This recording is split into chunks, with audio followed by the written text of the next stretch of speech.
Menteri Keuangan Purbaya Yudi Sadewa meninjau langsung aktivitas perdagangan di Pasar Tanah Abang, Jakarta Pusat.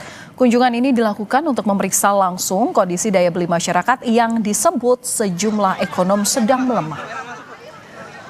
Purbaya ingin memantau langsung kondisi daya beli masyarakat dan dari hasil pemantauannya di Pasar Tanah Abang, Purbaya bilang daya beli masih terjadi, pembeli pun tetap ramai.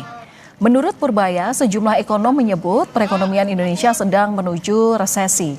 Purbaya justru membantahnya dan optimistis bahwa pondasi ekonomi masih terjaga termasuk juga berkaitan dengan daya beli masyarakat.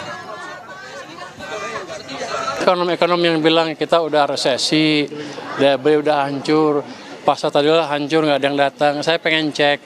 Karena kalau data-data kita, ekonomi lagi bagus, harusnya kan di Tanah Abang segala macam ada pembelinya. Saya mau cek itu aja, betul apa enggak, ternyata betul. Daya beli masih ada, orang masih belanja, itu pasar juga masih ramai.